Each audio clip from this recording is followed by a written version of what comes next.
गुरु तुम हो ज्ञानी ज्ञान के दाता, मुनि गुरुवर को करके प्रणाम गाऊं मैं सुबह शाम। पुलक सागर एक नाम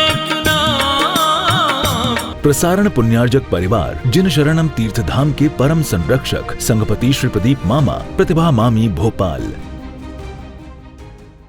महात्मा बुद्ध पहुंचे राजमहल में, बहुत स्वागत हुआ उनका। सबको देखने के बाद महात्मा बुद्ध ने अपने पिता से कहा, मैं चलूं? सबको देखा महल में, पत्नी यशोधरा दिखाई नहीं दे रही। महात्मा बुद्ध ने अपनी निगाहें दौड़ाई, पिता समझ गए। उन्होंने कहा कि महात्मा, यशोधरा को देख रहे हो, जाओ ऊपर के महल में। आज भी 12 वर्ष से एक खिड़की पर बैठी तुम्हारा इंतजार कर रही है, टकटकी लगाए बैठी है। जानते हो पत्नी कौन होती है? 12 वर्ष से बैठी है तुम्हारी पत्नी, तुम्हारा इंतजार कर रही है। वह न खाती है, न पीती है, न श्रृंगार करती है, न महल से नीचे उतरती है। तुमने यदि जंगल में तपस्या की है तो यशोधरा ने महल को तपोवन बना करके रखा है। तुम्हारी राह देख रही है कि एक दिन तुम जरूर वापस लौट कर आओगे। महात्मा ने कहा कि आप आदेश करें तो मैं उसके पास जाऊं। राजा ने कहा, पधारो महाराज। जैसे ही पहुंचे, यशोधरा ने देखा महात्मा आ रहे हैं। खड़ी हो गई झरोखे से, जाकर के खड़े हुए महात्मा बुद्ध। पत्नी यशोधरा ने कहा, मैं तुम्हारा अभिवादन नहीं कर सकती हूं, मैं तुम्हारा कोई स्वागत नहीं कर सकती हूं, मैं तुम्हारा सत्कार नहीं करूंगी। तुम दुनिया की नजरों में भगवान हो गए, मेरी नजरों में तो एक भगोड़े हो, कायर आदमी हो। ध्यान रख। महात्मा बुद्ध ने कहा, चुपचाप स्तब्ध देखते हैं संत, मेरी नजरों में तुम कभी भगवान नहीं बन सकते हो, मैं तुम्हें कभी सम्मान नहीं दे सकती हूं। महात्मा बुद्ध चुप है, निगाहें झुकी हैं। यशोधरा ने कहा, ये महात्मा के लक्षण है कि रात को 12 बजे बिना बताए गोद में बैठा हुआ छोटा सा राहुल, जिसका जन्म हुआ था, अपने पुत्र और पत्नी को छोड़कर बिना बताए भाग जाना, ये कौन सी वीरता का लक्षण हुआ करता है? मालूम है तुम्हें, उस रात से आज की रात तक मैं सोई नहीं हूं अपने जीवन में। मैंने ऐसा क्या कसूर किया था तुम्हारा जो बिना बताए तुम चोरों की भांति भाग गए सन्यास के लिए? हे महात्मा, इतना बताओ, यदि तुम मुझसे कह देते कि हे यशोधरा, मेरा भोगों में मन नहीं लगता, तुम मुझसे कह देते ये राजमहल मुझे सुहाता नहीं है, बोलते कि हे यशोधरा, मुझे पंचेंद्री के विषय भोग अच्छे नहीं लगते हैं, तो महात्मा ये यशोधरा तुम्हें जाने की आज्ञा प्रदान करती। मैं भी एक क्षत्राणी की बेटी हूं, लेकिन तुम बिना बताए गए, मैं इस अपराध को कभी माफ नहीं कर सकती हूं। तुमने मुझे क्या साधारण स्त्री समझ रखा था कि मैं तुम्हारी राह में बाधा बन के खड़ी हो जाती? नहीं, मैं उसी क्षण तुम्हें आदेश देती कि जाओ और अपने परम जीवन के सत्य को प्राप्त करो। लेकिन तुमने दुख इस बात का है कि तुमने मुझे एक आम स्त्री समझा, मरण धर्मा स्त्री समझा। महात्मा, जितने सन्यास को प्यास तुम्हें है उससे ज्यादा मुझे हुआ करती है, लेकिन तुम मुझसे बता के क्यों नहीं गए? महात्मा बुद्ध चुप रहे। यशोधरा ने कहा, ये बालक देख रहे हो, 8 साल का हो गया, 12 साल का हो गया तुम्हारा पुत्र, ये राहुल नाम है इसका। आज महात्मा तुम आए हो ना कि बेटा आज तुमसे अपनी वसीयत मांगता है। जब रहना नहीं था तो बच्चे को जन्म क्यों दिया था? आज इस बच्चे को वसीयत प्रदान करो। महात्मा ने कहा, मेरे पास क्या है? निगाहें दौड़ाई महल की तरफ।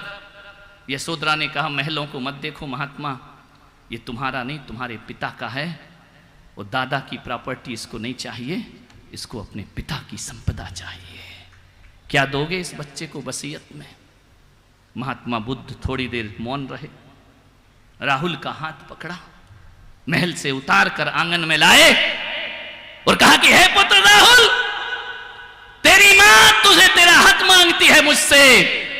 तेरी मां कहती है कि मेरे बच्चे को वसीयत दो, विरासत दो। पुत्र, तुम्हें विरासत चाहिए मेरी? बच्चा था। हां पिताजी।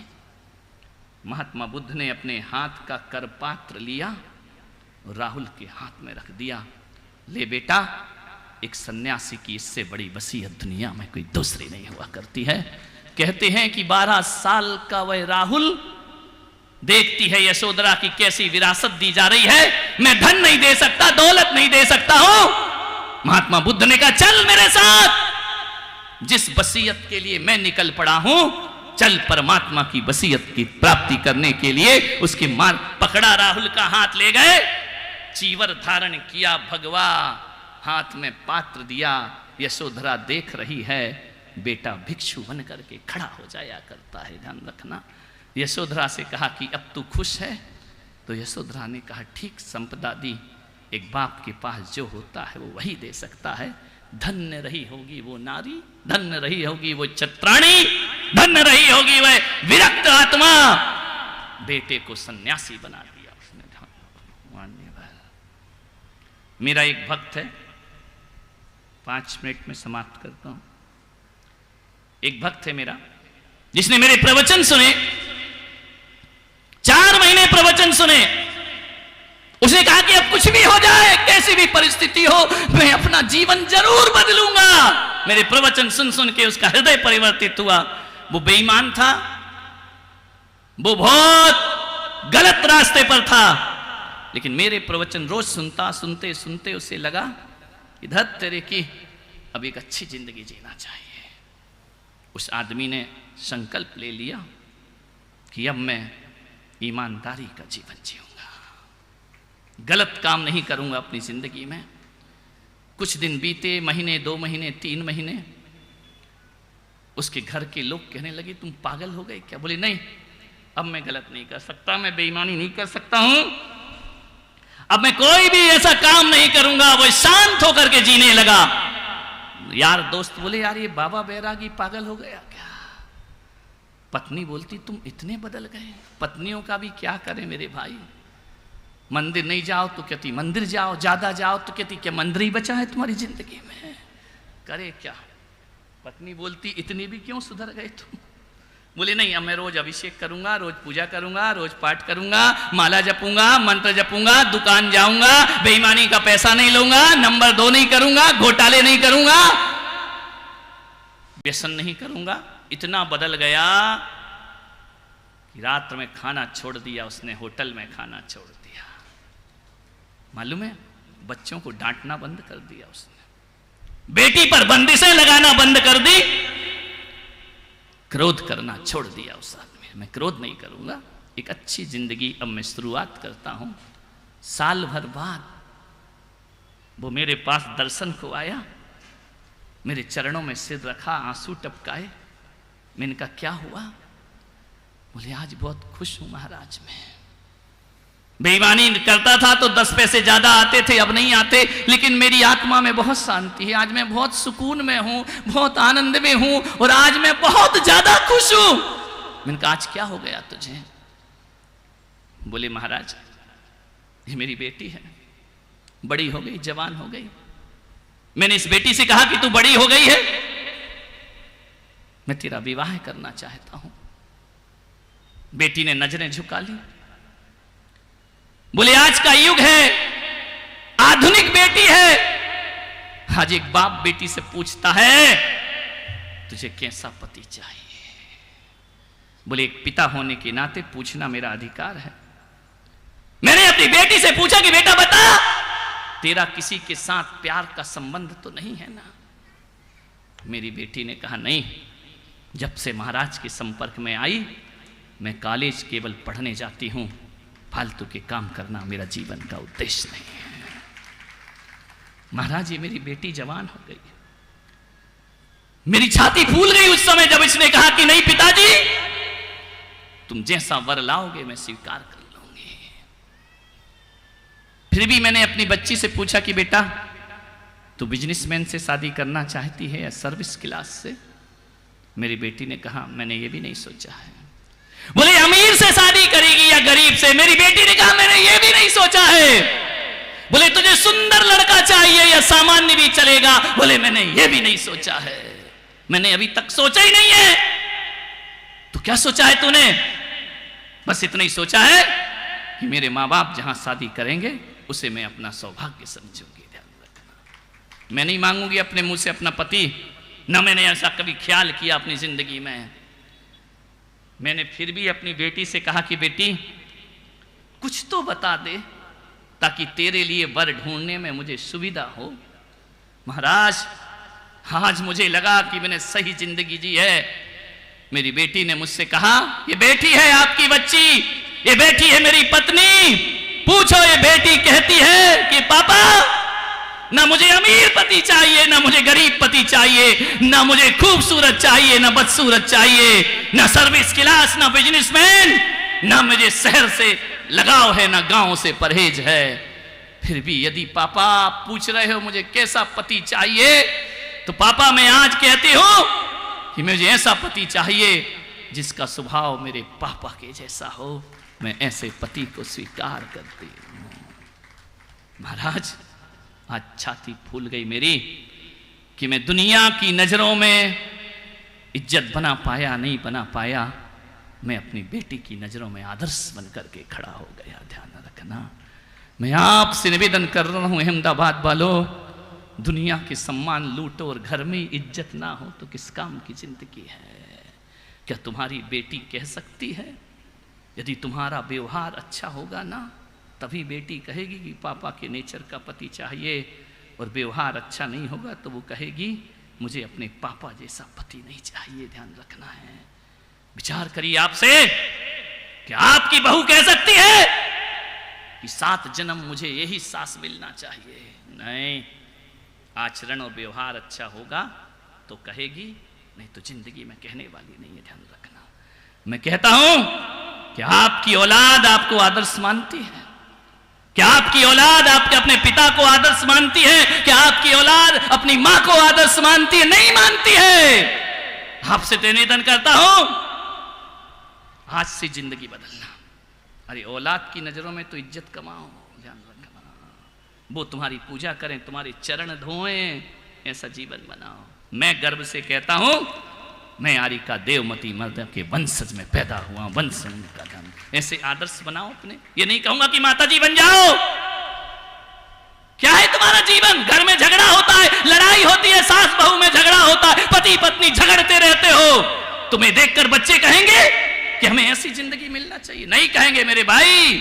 अच्छा जीवन जियोगे तो तुम्हारे बच्चों की नजरों में तुम एक आदर्श बन करके खड़े हो जाओगे। ध्यान रखना, दुनिया की फूल मालाओं से कुछ नहीं होता, ये दुपट्टे डाल दिए स्वागत तालियां, इनसे कुछ नहीं होता है। औलाद की नजरों में इज्जत कमाओ मेरे भाई, बहुओं की नजरों में इज्जत कमाओ, अपनी बेटी और पात्रों की नजरों में इज्जत कमाओ, कुछ आदर्श स्थापित करो अपने जीवन में, ऐसा जीवन बनाओ अपना। एक बात बताओ, जीवन को समझने का प्रयास करना। एक काम करना, बंद कर दो, बड़ा मजा आ रहा है तुमको। अच्छा नहीं, पैसा देखे, बड़ा मजा आ रहा है। क्या करें, ढोलक से जो धुन निकली वो सबने सुनी है, और ढोलक पे जो बीत रही वो किसको पता है? पिट तो हम रहे हैं, ध्यान रखना। तुम तो ताली बजा रहे हो, ध्यान, ढोलक तो पिट रही है ना, पसीना बहा रही है। माने पर एक काम करना, आज घर जाना, अपने जीवन मैं कह रहा हूं अपनी जिंदगी को देखो, घर जाना और आज मर जाना। महाराज कल कौन आएगा प्रवचन? नहीं, नाटक करना, मरना मत मेरे भाई, नहीं तो 2 दिन प्रवचन कौन सुनेगा? एक गया तो 500 नहीं आएंगे, बोले उठावने में गए थे। ध्यान रखना, मैं तो चाहता हूं कोई ना मरे। आज घर जाना और मर जाना, आंख बंद करके लेट जाना, नाटक करना, क्योंकि तुम लोग नाटक करने में माहिर हो। एक्सपीरियंस है, पत्नी के सामने कुछ चेहरा है, पड़ोस में कुछ चेहरा है, दुकान में कुछ चेहरा है, कितने नाटक करते हो? ध्यान रखना, विचार करिए। नाटक में तो बहुत माहिर, जिंदगी नाटक ही तो है, और क्या है? मर जाना, लेट जाना, लेटे लेटे सोच, रात को 12 बजे कमरे की लाइट बंद कर देना, अंधेरे में लेटे रहना। घर वालों को मत बताना कि मैं मर गया। नहीं तो एक पति ने अपनी पत्नी को फोन किया, मैं मर गया, बोले अच्छी बात है, चला के खाना खा। ऐसा तो तू रोज मरता है दिन में। एक पत्नी ने कहा देखो मैं मर जाऊंगी, पति ने कहा झूठे वादे करके मेरा दिल मत बहला, आज तक तो मरी नहीं है, तो ध्यान रखना। आज जाना मर जाना, लेट जाना, आंखें बंद कर लेना। मैं एक ध्यान सिखा रहा हूं, लेट करके आंखें बंद करके सोचना कि मेरी मृत्यु हो गई, मेरे प्राण निकल गए, मुझे लिटा दिया गया है। आंखें बंद करके सोचते रहना, मेरे ऊपर चादर चढ़ गई है, लोग रो रहे हैं, जो पास नहीं आते थे वो भी आ गए, ध्यान रखना। जो जीवन भर जलते थे वो जलाने आ गए, ध्यान रखना। जो दुश्मन थे कभी आते नहीं थे, आज इकट्ठे हो गए। इधर पत्नी है, इधर बच्चे हैं, इधर बहुएं हैं। सोचना कि रोने का कार्यक्रम शुरू हो रहा है, मेरे प्राण निकल गए हैं। एक डायरी रखना, अपने मन के अंदर लिखते जाना। सोचना क्या बड़ा बेटा हकीकत में रो रहा है या दिखावा कर रहा है। अपनी आत्मा से पूछना, बेटे से मत पूछना, रो रहा है क्या सही में रो रहा है या रोना पड़ रहा है। मंझला बेटा, अरे वो बदमाश, वो क्या रोएगा। छोटा बेटा, अरे वो तो बिल्कुल नहीं रो सकता है। लोगों के दिखाने के लिए भले रो दे, तुम्हारी आत्मा खुद बोलेगी क्या बड़ी बहू दिल से रो रही है, कोई नहीं रो रहा है। पत्नी वो रो तो रही है, लेकिन क्या कह रही है मालूम है, तुम चले गए, अब मेरा दर्द तेरे की, तेरी तो चिंता ही नहीं है। वो तो कह रही मेरा क्या होगा ये बता, मुझे किसके आधार पर छोड़ गए। वो भी ईमानदारी से नहीं रो रही। कौन रो रहा है? पड़ोसी। शोक सभा हो रही है, उठावना हो रहा है, ऋषभ जी संचालन कर रहे हैं, लेटर आए हैं, सबके पढ़ रहे हैं। विचार करिए, और आप लेटे मरे पड़े हो, जल गए। आप सोचना ये श्रद्धांजलियां सच्ची है या झूठी है। विचार करना, कौन दिल से श्रद्धांजलि देगा। आपके लिए माइक पर कोई 10 मिनट बोल सकता है? बोलिए। ये सब झूठी श्रद्धांजलियां हैं। प्रसारण पुण्यार्जक परिवार जिन शरणम तीर्थधाम के परम संरक्षक संघपति श्री प्रदीप मामा, प्रतिभा मामी, भोपाल। गुरु तुम हो ज्ञानी, ज्ञान के दाता, मुनि गुरुवर को करके